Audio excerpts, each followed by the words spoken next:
Good evening all of you. मैं Mitresh ma'am, आपका इस मंच पर हमारे यूट्यूब चैनल पर आप सभी का स्वागत है। और आप सभी का मैं एक बार पुनः धन्यवाद देना चाहूंगी कि आप सब ने, हमारे जितने भी सब्सक्राइबर्स हैं उन्होंने हमें 2K तक पहुंचाया। तो इसी तरीके से आगे भी आप सबका हमें प्यार मिले, मुझे उम्मीद है। तो हम अपने टॉपिक की तरफ चलेंगे। मैंने आपको योगा पढ़ाया था, वो मेरा लास्ट क्लास था।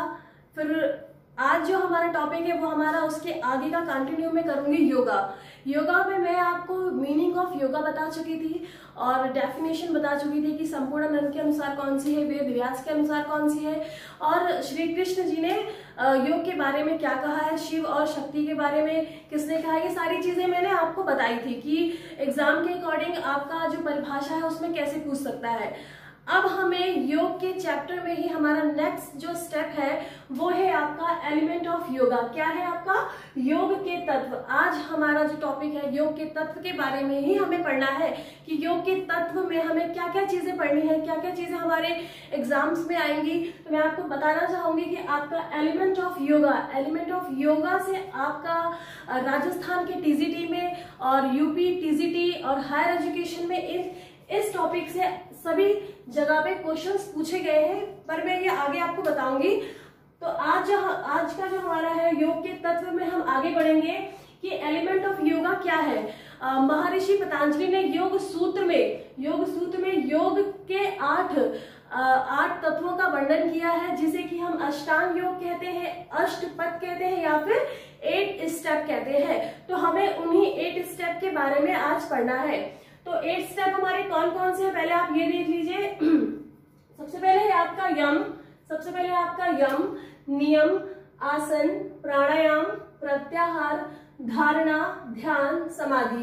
ये आपके सभी क्या है? ये ही आपके 8 स्टेप हैं। मैं आपको एक एक करके बताती चलूंगी, पर अभी मैं आपको पहले एक ऊपर मैं आपको लेके चलूंगी। तो सबसे पहले हमें जानना है कि हमारा जो पहला प्रथम तत्व, यहीं से आपका पहला क्वेश्चन बनता है कि अष्टांग योग का प्रथम तत्व कौन सा है। तो प्रथम तत्व क्या है? यम है। आपको ये याद रखना है कि यम, नियम, आसन, प्राणायाम, प्रत्याहार, धारणा, ध्यान, समाधि। ठीक। अब सबसे पहले जो आपका यम है, यम का क्या अर्थ होता है? यम का अर्थ भी पूछेगा कि यम का क्या अर्थ है? नैतिक दायित्व, मोरल रिस्पॉन्सिबिलिटी, या फिर एक शब्द में आपसे पूछ सकता है तो moral responsibility, code of conduct और सोशल बैलेंस। यम का अर्थ क्या है? Moral responsibility, code of conduct और सोशल बैलेंस, नैतिक दायित्व, ये इसका अर्थ हुआ। अब हम इसके बाद बात करेंगे नियम की। नियम हमारा क्या है? नियम का अर्थ होता है शारीरिक और मानसिक शुद्धता, purification of body and mind. फिर इसके बाद हम चलेंगे आसन पे। आसन क्या है हमारा? गुड पोस्चर है। क्या है? अच्छा आसन। आपके जो आसन भी है वो 3 प्रकार के हैं, मेडिटेटिव आसन है, रिलैक्सेटिव आसन है और करेक्टिव आसन है। इसके बाद हम चलेंगे प्राणायाम पर। प्राणायाम क्या है आपका? श्वास पर नियंत्रण। क्या है ये बहुत ज्यादा इंपॉर्टेंट है, हायर में पूछा था कि प्राणायाम का अर्थ होता है, राजस्थान में पूछा है। तो प्राणायाम का क्या अर्थ होता है? श्वास पर नियंत्रण, कंट्रोल ऑफ ब्रीथ। क्या? Control of breath. ठीक। अब हम बात करेंगे प्रत्याहार की। प्रत्याहार क्या है? प्रत्याहार है आपका इंद्रियों पर नियंत्रण, control of sense organ. Sense organ आपकी कौन कौन से हैं? आपका नाक है, आपकी आंख है, आपके कान है, आपकी त्वचा है, आपकी जीभ है। तो ये आपका हो गया प्रत्याहार। इन सभी पर नियंत्रण करना ही हमारा क्या है? प्रत्याहार है। अब हम धारणा की बात करेंगे। धारणा क्या है आपका? अनुकूलन, एडेप्टेशन। ठीक। अब धारणा के बाद आपका ध्यान आता है। जब हम कोई चीज अनुकूलित एडेप्ट होंगे तो उसका जो अगला चरण है वो आपका ध्यान का है, यानी कि मेडिटेशन का है। फिर उसके बाद आपकी समाधि है, यानी कि आत्मा का परमात्मा से एकीकरण, उसका मिलन ही आपकी समाधि है।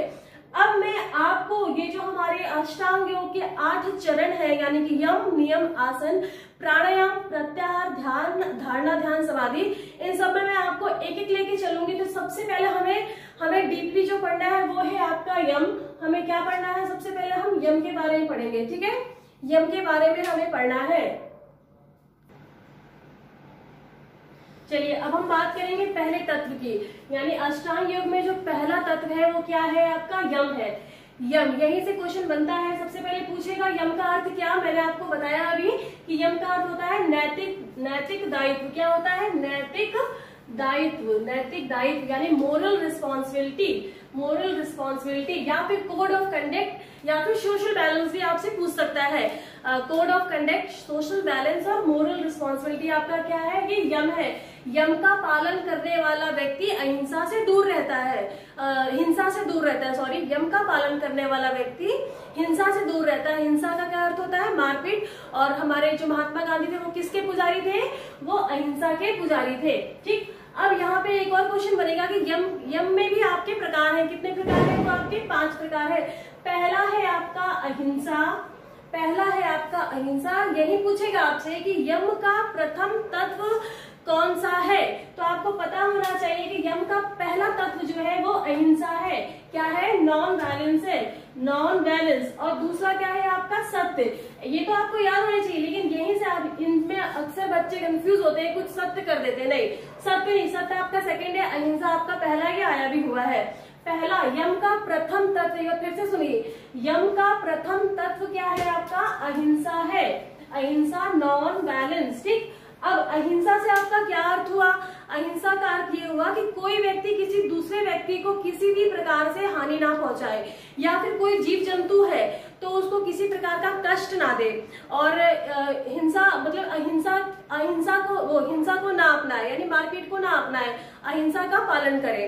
किसी भी प्रकार से, वो विचारों से हो सकता है या फिर किसी भी चीज से, यानी कि किसी भी प्रकार से वो नकारात्मक चीजों को सामने वाले को कष्ट ना दे। ठीक, ये आपका हो गया अहिंसा। अब दूसरा है आपका सत्य। सत्य क्या? यानी कि ट्रुथफुलनेस। आपका सेकंड क्या है? ट्रुथफुलनेस है, यानी कि आपको अपने विचारों में, अपने शब्दों में, अपने कार्यों में सत्यवादी होना चाहिए। आपको छल कपट करके, झूठ करके किसी से कोई चीज हासिल नहीं करनी चाहिए। सत्य यानी ट्रुथफुलनेस, आपके जो विचार हो वो आपके सत्य हो, जो आपके कार्य हो वो आपके अच्छे हो, सत्य हो, जो आपकी भावनाएं हो वो भी आपकी अच्छी हो। यानी कि ट्रुथफुलनेस, आपका हर प्रकार से आपके अंदर सत्यवादी की भावना होनी चाहिए। ठीक, अब हम बात करेंगे अस्ते की। किसकी? अस्ते।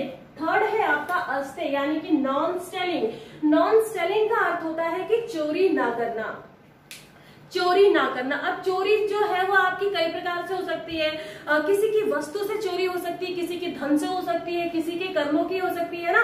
तो आपको किसी भी प्रकार की चोरी नहीं करनी चाहिए। जो आपके जो विचार है, जो किसी का धन है वो आपका स्वयं का हो, आपकी ये इच्छा ना हो कि हम उसको चोरी करके अर्जित करें। यानी कि आपके पास जितना है उसमें आप संतोष का भाव रखें। ठीक, अब आगे चलेंगे हम अपरिग्रह पर, यानी कि इसे भी हम इंग्लिश में अपरिग्रह ही पढ़ेंगे। अपरिग्रह का मतलब होता है कि धन का संचय ना करना। क्या है? पहले ही आपसे पूछेगा। अपरिग्रह का अर्थ होता है धन का संचय करना, धन का संचय ना करना, उपयुक्त में से दोनों, इनमें से कोई नहीं। तो अपरिग्रह का मतलब होता है धन का संचय ना करना। इसी में आपसे, ये तो अपरिग्रह है, एक परिग्रह होता है। एक परिग्रह होता है, इसका मतलब होता है धन का अपनी आवश्यकता से ज्यादा इकट्ठा करना। आपकी जितनी आवश्यकता है लेकिन आपने उससे ज्यादा अर्जित कर रखा है, वो किसी भी भाव में हो सकता है। तो यहाँ पर जो आपका अपरिग्रह है, इसका मतलब है कि धन का संचय ना करना। आपकी जितनी आवश्यकता है आप उतने ही धन को इकट्ठा करें। ठीक, अब आगे बात करेंगे हम ब्रह्मचर्य की। इसे भी हम ब्रह्मचर्य ही पढ़ेंगे। ब्रह्मचर्य का आप एक शब्द में समझ लीजिए कि काम वासना से दूर रहना। ब्रह्मचर्य का अर्थ है कि काम वासना से दूर रहना।